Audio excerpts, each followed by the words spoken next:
When directors tell origin stories derived from comics, there's always a montage showing how the main character comes to develop their supersuit. That's because costume is central to any hero's identity, and how audiences connect with them. Costume designers face an uphill battle right from the start, as fans can be pretty vocal about what they expect. It can also be really hard to engineer an outfit that will withstand the realities of filming. Plus, whatever suit they decide on will forever be enshrined in the superhero lexicon, for better or for worse. No pressure. But one thing is understood, the costumes will not be comfortable. Every actor lucky enough to wear one knew exactly what they were getting themselves into, but did it anyway, because opportunities to be super don't come around every day. Here are 10 amazing actors who hated their superhero costumes. Ryan Reynolds, the Green Lantern.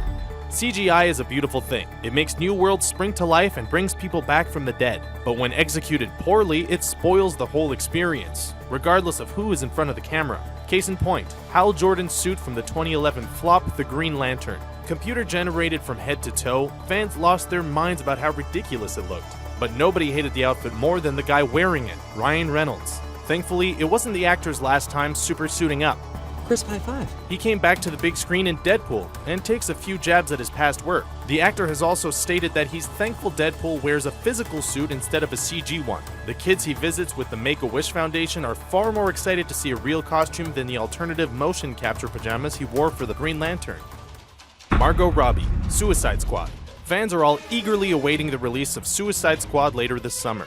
With killer teams both in front of the camera and behind it, the movie is sure to be a success. But for actress Margot Robbie, the journey has been a cold one. Playing Harley means wearing the clothes that fit with the iconic character's personality. And in this case, that means booty shorts, a baseball tee, and some bitchin' stilettos. The costume is quite striking, especially beside her heavily clothed castmates. But the actress is quick to remind people that there's a definitive line between where she ends and her character begins. One scene required her to be soaking wet, and when the crew broke for lunch, she ate a burger in her clingy, wet costume. If any of us were in her shoes, we'd feel self-conscious too.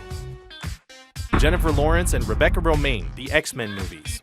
Fans have been drawn to the X-Men franchise in part because of the diversity of characters. Each mutant manifests their power in a personalized way, and bringing those radical characters to life takes incredible dedication behind the scenes. These transformations aren't just hard on the makeup team, they take a toll on the actors too. Both Rebecca Romijn and Jennifer Lawrence have played Mystique, everyone's favorite shapeshifter, and one of the series' most visually stunning characters. The actresses were both covered in prosthetics and paint applied directly to their skin, in a process that usually took about 7 hours every day. After Lawrence had a medical reaction to the paint, they finally created a suit for her to wear instead. That cut her time in the makeup chair down to only 3 hours. If only Romijn could have been as lucky.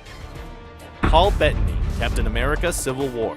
According to Paul Bettany, spending 20 hours a day with rubber glued to your face is kind of an uncomfortable experience. As Vision, Bettany is decked out in a full suit from tip to toe, which had a tendency to get pretty warm. But what audiences can't see are the tubes underneath, pumping ice water around the actor's body to cool him off. A trick used for most of the heroes appearing in film, but that didn't help him in the nearly 4 hours each day it took to get into costume. A costume that, he says, he can rip off in under a minute at the end of the day. As for the rest of his day, the stunt team had 2 pieces of advice for him and co-star Chadwick Boseman to stay sane in their uncomfortable costumes: reading and meditation. And when it got really bad, Bettany says he reflected on how many actors would kill to be in his shoes, and his discomfort became replaced with gratitude. Andrew Garfield, The Amazing Spider-Man. With all the superhero movies being released these days, costume designers have been working overtime to take some of the most complicated designs from the page to the screen. What would you prefer? Yellow spandex? And as a result, they've become pretty innovative. A good costume makes it easy to forget that it's being worn by a real person, who has real bodily functions. And Andrew Garfield's first Spidey suit from The Amazing Spider-Man is a good example. While it was full of technology, the only way the actor could go to the bathroom was to take it off completely. No easy feat when the suit is engineered to be skin tight. Thankfully, the designers heard Garfield's feedback and added a zipper to the next generation of costumes.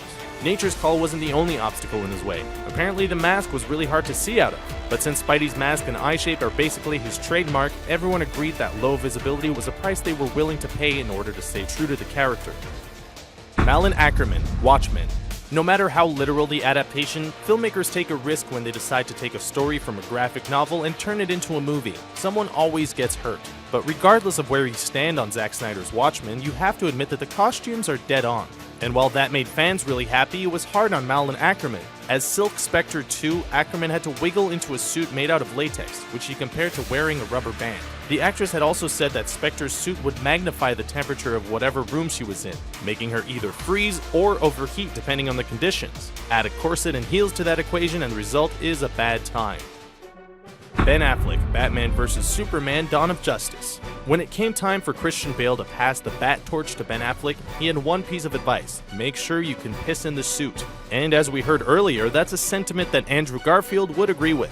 Going into the filming of Batman vs. Superman armed with that advice also led to co-star Henry Cavill's supersuit being modified to meet the new criteria as well. But that isn't the batsuit charged with cramping Affleck's style, it's the heavily armored alternate suit that's to blame. It looks unbelievably badass in the final cut of the film, but in reality, it was way less cool. The actor wore a baggy motion capture suit during these scenes, which helped engineers later manipulate the scene with CGI. And as it turns out, fighting in an ill-fitting pajamas against the Man of Steel can be a little embarrassing, especially if you're expected to brood at the same time.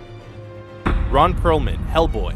Ron Perlman has been in the business for a long time, but audiences will recognize him from his roles in shows like Sons of Anarchy or Hand of God. And we'll be seeing more of him in the upcoming Fantastic Beasts and Where to Find Them. But one place they might not recognize him from is his work as the character Hellboy. And that's exactly the point.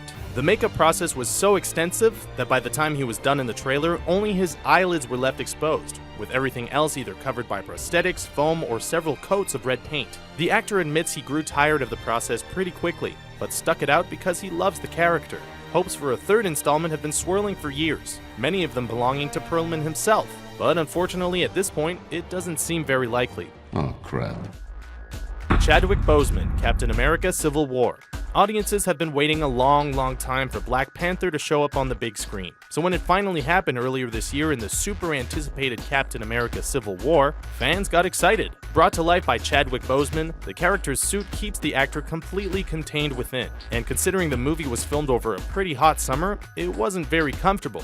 The outfit is made of many intricately detailed pieces, and Boseman admits he was pretty concerned over accidentally scratching any one of them and making more work for the costume department. But that's something he's gonna have to get over, and pretty quickly too, since a Black Panther solo film has been greenlit for a 2018 release. Plus, now that he's been introduced to the Marvel Cinematic Universe, there's no telling how many movies he'll show up in. Despite all this, Boseman has stated time and time again that he feels honored to be a part of the team.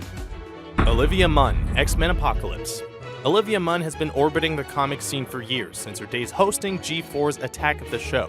And she's come a long way since, even landing herself the role of Psylocke in the latest X-Men movie. Munn's passion for the source material and her love of the character are what she would focus on every day, while both her and her costume were being covered in lubricant so it wouldn't rip. The character's look has come under attack recently for being too revealing, while others applaud its authenticity. The actress has mentioned the outfit was uncomfortable and ripped in some pretty awkward places, but for her the character's appeal lies in who she is, not what she wears. And besides, Psylocke didn't even choose that outfit, Apocalypse did. So what do you think of our list? Did we miss any actors who hated their superhero costumes? Tell us about them in the comments below, and be sure to subscribe to our channel for more videos like this one.